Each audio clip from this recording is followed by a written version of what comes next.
Dan Perkins Media presents a unique and exciting program. Truth Starts Now, a conversation with Dan Perkins.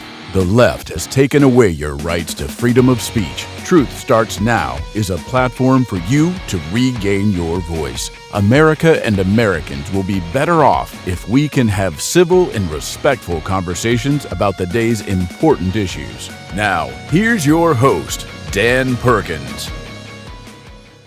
Welcome back to The Truth Starts Now, and we have a guest, Nina May, who does a lot of things. She makes movies, and she's very outspoken and on issues, and we're going to talk to her about one particular issue that's really important to her, as it is to me. It's one of the reasons she's on the show, and that's reparations. What's interesting that's been happening over the last month or so is that we have Black people who are finding out that they have white blood in their lineage.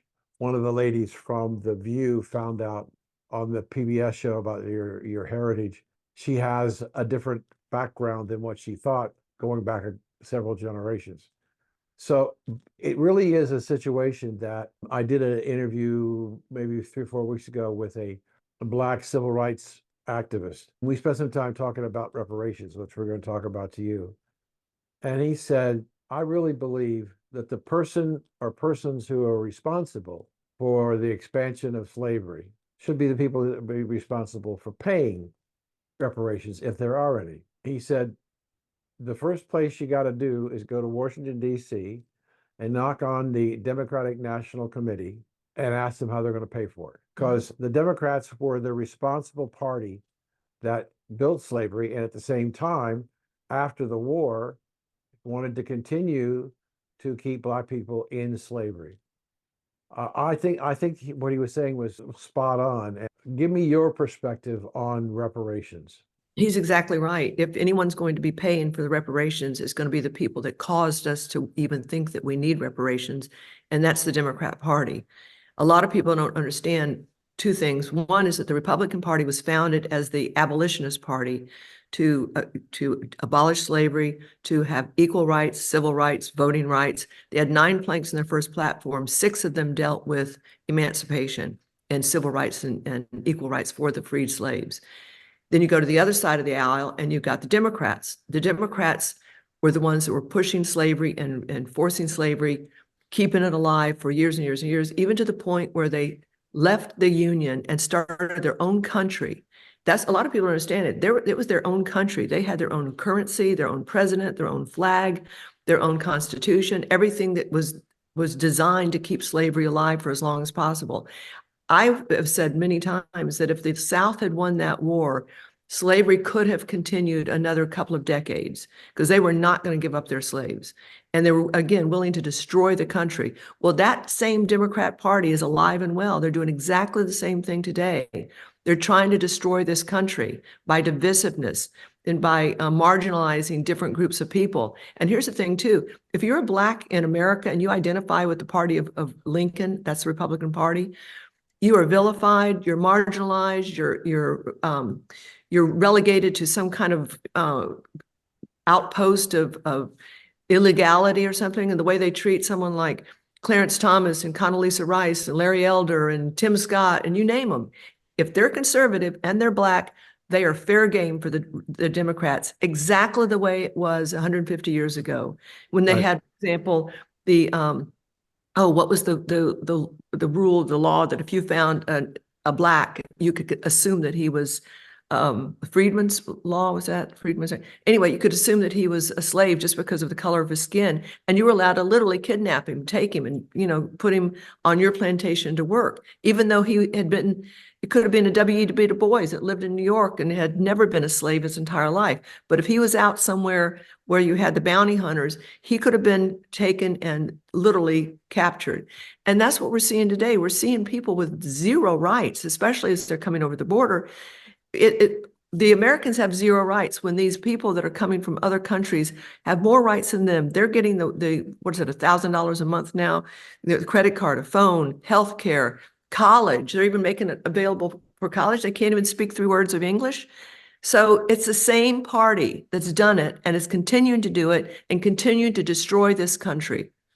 Yes, absolutely. We have a situation following what you were saying there. We have Lyndon Johnson, who ostensibly wanted to do something about blacks from a political standpoint and got behind the Civil Rights Act of 1964, sort of. And he told fellow Democrats that if we could pass this Civil Rights Act, we could own the black individuals forever. Yep, And exactly.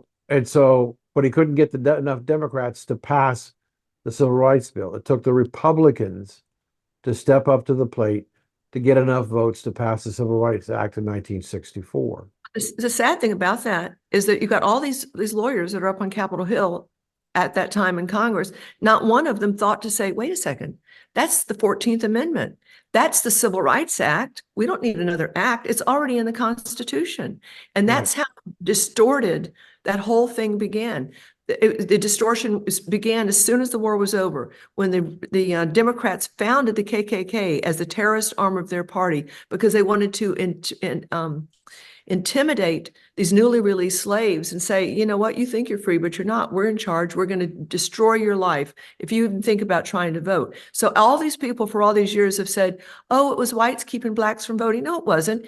It was white Democrats keeping black Republicans from voting. Because at that time, every single black in this country, especially liberated slaves, they were all Republican because they loved Lincoln. He was a great emancipator. So for them to now then flip it on its head and say, oh, well, it was the white people keeping the blacks from voting. No, it was white Democrats keeping black Republicans from voting. And my challenge to blacks in the Democrat Party is, what in the world are you doing in that party? And to white Democrats, how can you possibly look at yourself in the mirror when you belong to the party of slavery and oppression and KKK and Jim Crow? I don't understand it. And look at the Republican Party. What are they doing about it? Zero. Nothing, because they don't even know their own history. They're clueless. And I'm telling you, I'm really hoping Ronna McDaniel, bye-bye. I'm really hoping they put someone in there that understands and knows who the Republican Party is and invites blacks back into their party. It is their party, and someone needs to tell them that.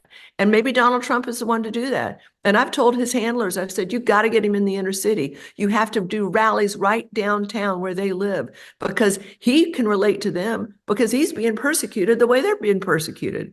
You know, if they look at something wrong and they get thrown in jail, or the old day they look at a woman and they'd get lynched and stuff. So it's like, hey, I feel your pain. I know what it's like to have an indictment thrown at me over and over and over again when we all know that I'm innocent.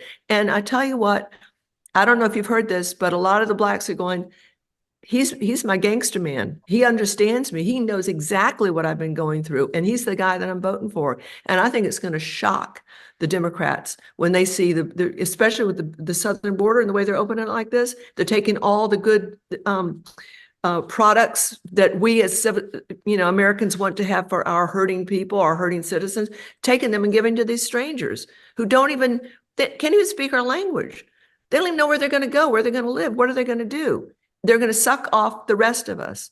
And I don't mean to sound unchristian about it or anything like that, but it is an invasion. It is very frightening. It's very dangerous, and something needs to be done about it. And I would start with trying or convicting, what's his name? The president, what's his name? Oh, what's his name? Joe Biden. Yeah, I know, I'm being funny. I'm showing my age. What's the president's name? It's something like that. But, impeaching him, he's a traitor as far as I'm concerned. And he's not doing a thing to protect the American people, violating his oath of office. I was listening to what you were saying, and I remember how many times whenever I had an opportunity to interview a black religious leader or a black politician, I would always ask the question, what I don't understand, how you continue to vote for the Democratic Party when they never deliver on their promises. Right. Never. Why is it that you continue to vote? Why is it you ignore what the party of Lincoln has done to try and help the black people of this country? And they don't have an answer. It's like, because. Yeah.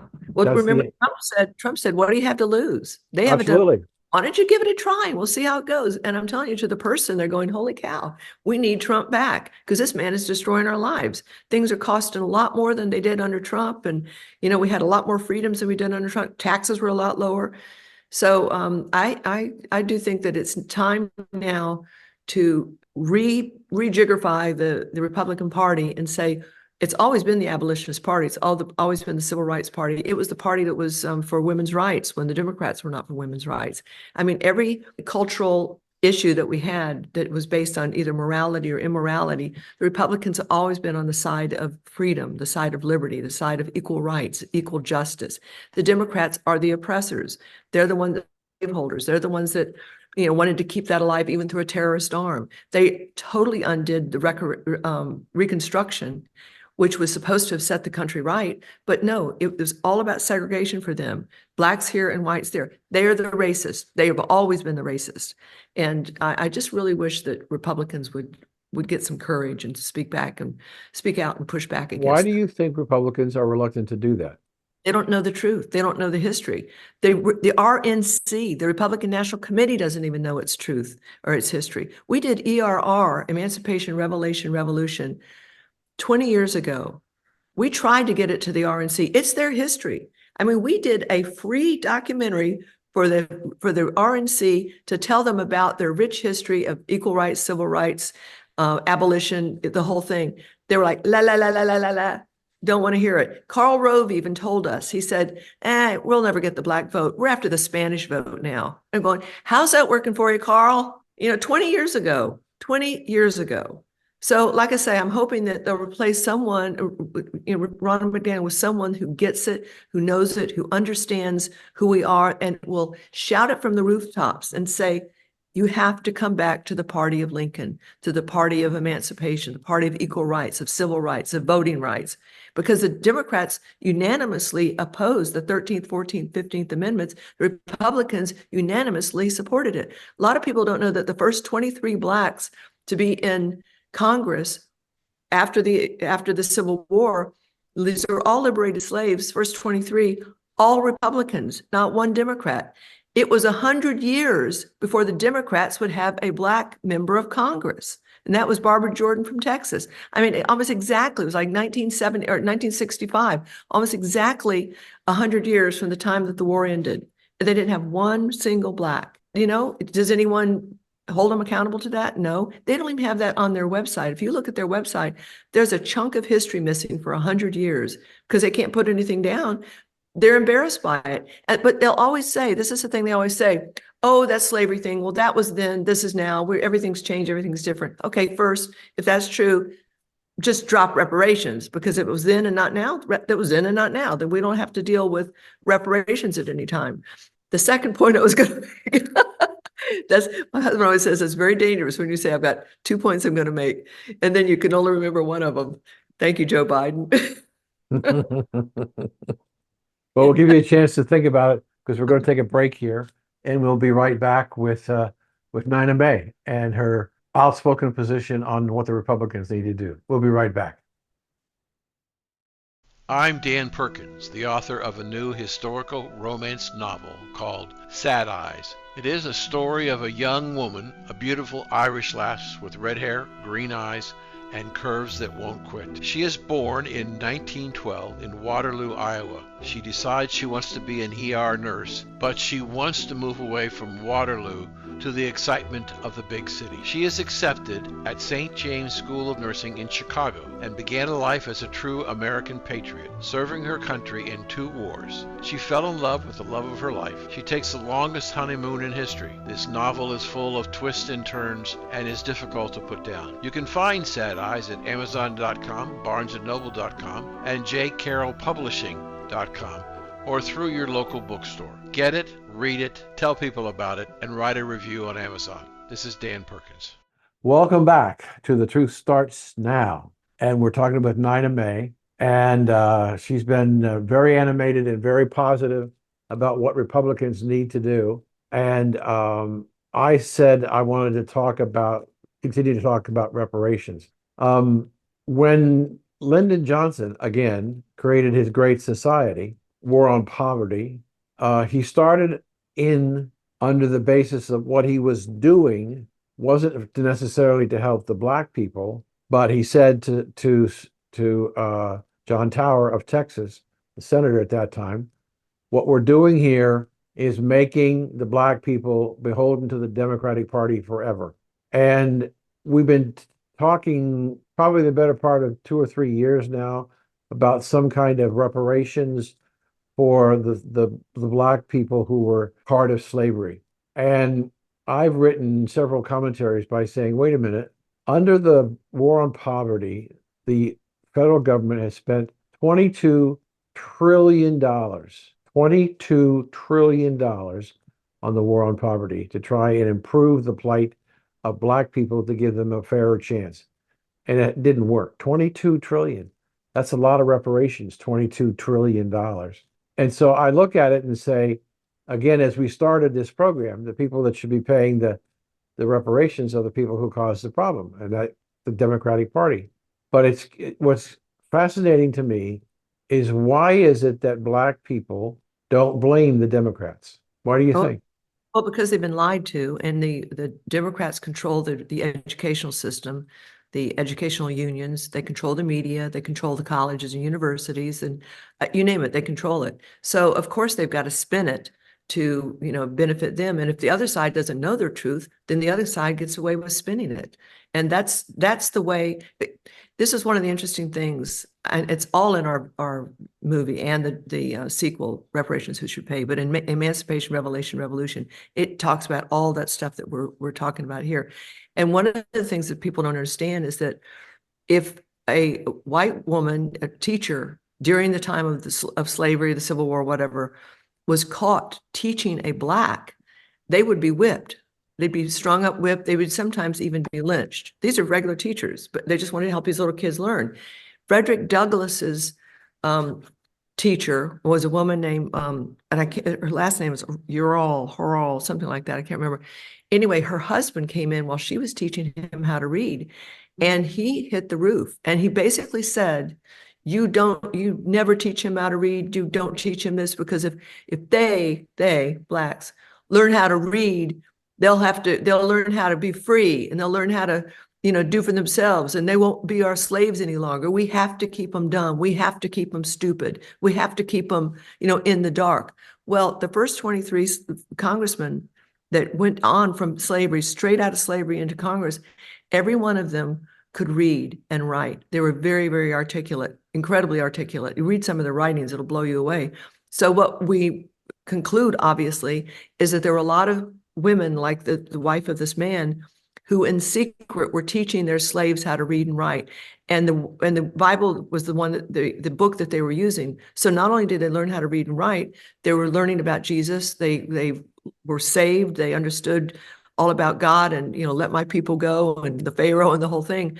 And but so there have been some very, very brave people along the way that have helped blacks succeed so that they can be integrated into society out of slavery. So if we're talking about reparations, would those white teachers that taught these young blacks how to read and write and defend for themselves, should their ancestors be responsible for, or their progeny be responsible for paying now people that just have dark skin that maybe they just came in here last year?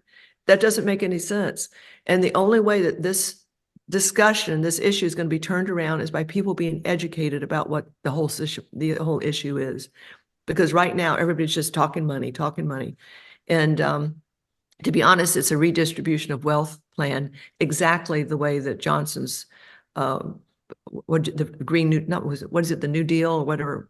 What did you call it? War on poverty. Poverty, yeah, his war on poverty. That was a redistribution of wealth plan too. So that's what liberals are good at, because they are socialist / Marxist, proudly now saying it. They never used to say it. They go, oh, no, we're not Marxist. They're going, yeah, we think Marx was pretty cool.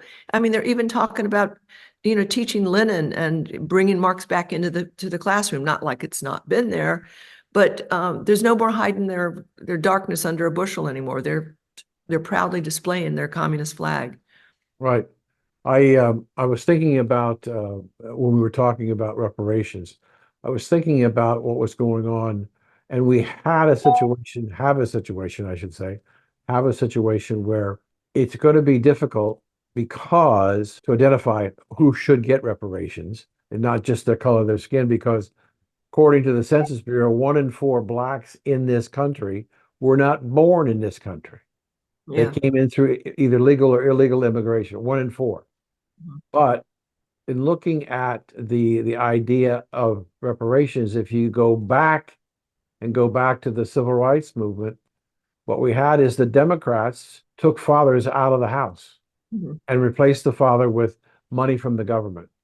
They Right. destroyed the Black family. And Exactly. I know I've talked to Black people that are in the industry, and they basically are saying the best thing the government could do for Black people is leave us the hell alone. Yeah, exactly. Before civil rights of 64, the Black community was growing and prospering, and were building strong families. When they took away the fathers and they made the women dependent upon the government funds, they changed the whole criteria and the whole structure of the Black community, making them dependent upon the government to survive. Yeah, in our documentary, you'll hear Star Parker and Robert Woodson and Shelby Steele and Armstrong Williams, Mason Weaver. You'll hear all of these people saying exactly what you're saying. And they were all of them, they're all conservatives. They were able to escape that liberal plantation. And when they did, the lights went on and they're going, oh my gosh, this is nothing like what we've been lied to about. So again, it gets back to education. It gets back to learning. And I really do hope that people, again, just go online to errvideo.com. You can watch the whole thing. It's only 90 minutes, but I would start with the sequel. The sequel is Reparations, Who Should Pay? It's only 20 minutes, but it lays out the entire argument. Who should get money? Who shouldn't? How do you prove it? How do you not prove it? I'll give you an example. There's a Black woman who was a slave. She came over on the ship. This is, in the early 1800s, whatever. Came over on the ship. A slave master, what are they called? Slave trader, bar, what are those guys buying and selling slaves? Anyway, he was in Cuba getting his boat fixed. He was actually from America, but he was in Cuba when a slave trip group came in, and they had the slaves up there, and he wasn't in the market or anything. He's waiting to get his boat fixed. And he looks over and he sees this one girl, and the way she was holding herself, carrying herself, is like, I like the cut of her jib. So he buys her, and he's still stuck there now for about 6 months getting his ship fixed. Well, he falls in love with her. This is a white man, falls in love with this Black slave he just bought. So he marries her. He didn't have to marry her, but he marries her, and he gives her half his plantation, half his property, half his slaves. And this is a Black woman. So you're thinking she'd go, oh, no, no, no, no, I can't take slaves. You kidding? I was just on a slave ship. I know what it's like. No, I can't do that. No, she goes, great. I understand slavery because I'm the princess of this tribe over here. And that's all we did was buy and sell each other. So I totally get it. So yeah, I'll treat them well. Don't you worry about that. So should she and her progeny get any reparations, even though she's Black? I mean, think about it. A Black slave owner in America, how are you going to do that one?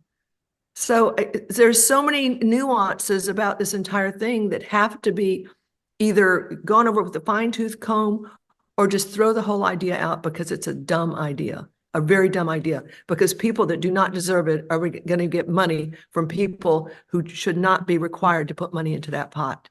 I still continue to manage money. I've been managing money for almost 50 years, and I wrote a commentary about the magnitude of the money that they're talking about in California. We're talking about giving. They're not talking about it at all right now because the state of California is almost $100 billion in debt and can't figure out how they're going to change it. But my point was, I was involved when I was working at a major New York Stock Exchange firm in developing a program for tort liability settlements. These were personal injury settlements. And I know that if a poor person received a significant amount of money, 7 figures or more, in 4 years it was all gone because they had no background there, no experience of how to manage $1 million or more. And they had a lot of people who came around asking for money, and they couldn't figure out where it all went when it was all gone. Mm-hmm. And so we put together a program called structured settlement, where we would take the capital and then pay the person a regular monthly income, and then periodically would give him or her a lump sum of money to do whatever they would. And then we could structure that for the rest of their life. So they didn't have to worry about managing the money, and they had an out, the people couldn't get hold of the money, even they couldn't get hold of the principal. Mhm. And it was very successful. And when we started talking reparations, I said, we need to create structured settlement, because the education level, the sophistication of a lot of people who would be getting these 6-figure, 7-figure structures or settlements, if it were to happen, don't know how to handle it, and it would all be gone in a matter of time. And then where would they be? Where would they be? Back to where they were. They had a good short run, but they had nothing to protect themselves for the future. People are not talking about the idea that just because you get $1 million that you have any sense. Same thing's true with lottery winners. Lottery winners who win big jackpots, if they don't structure them, they're gone in 5, 6, 7 years. And also you have sharks that'll come out of the woodwork and say, oh, I'll handle your, I'll manage it. I'm brilliant. I'm wonderful. Look at all they'll lie to them. They get them to sign on the dotted line, and then they'll never see a dime again. Right. Every So time. tell us again how we can follow you and how we can get access to what you're doing. If you go to the easiest way to get to us is errvideo.com. That's where you'll find Emancipation, Revelation, Revolution. You'll find the sequel, Reparations, Who Should Pay. You'll find other shorts that we've done on this issue, like with BLM and critical race theory. There's even one talking about Joe Biden giving a eulogy at a KKK leader's funeral. So this is not old history. They're still racist. They're still hanging out with the KKK guys. And then that will take you, work backwards, and you get to Renaissance Women Productions. But that's a lot of times people misspell Renaissance and they put women's instead of women and da. So you'll see ERR and other tabs up there. And one is Renaissance Women Productions. You can learn more about our movies, our documentaries, our TV series. One is called Daily Bread. It's post-apocalyptic. Solar flare knocks out electricity around the world. These 8 millennial girls are trapped on this farm, and they got to figure out how to survive because there's no electricity. And it's a lot of fun. It's a good, wholesome, family-friendly, post-apocalyptic movie. I love the genre, but I hate the fact that there's no hope in it. So I would encourage you to dailybreadseries.com. Do you have, we've got a few seconds. Do you have something else on the planning board? Movies. We've got a couple of movies that are in the works right now that we're working on. Would they be a television release or a theater release? Probably theatrical. That's usually what we do. Good, super. We've been having a wonderful conversation and education from Nina May, and thank you so much for joining us today. That's my pleasure. Thank you. You're welcome. We'll be right back after these messages. Thanks for listening to the show today. We hope you enjoyed it. And if you'd like to send a comment, please do so by sending it to Dan at danperkinsmedia.org. That's Dan at danperkinsmedia.org. And thanks for listening.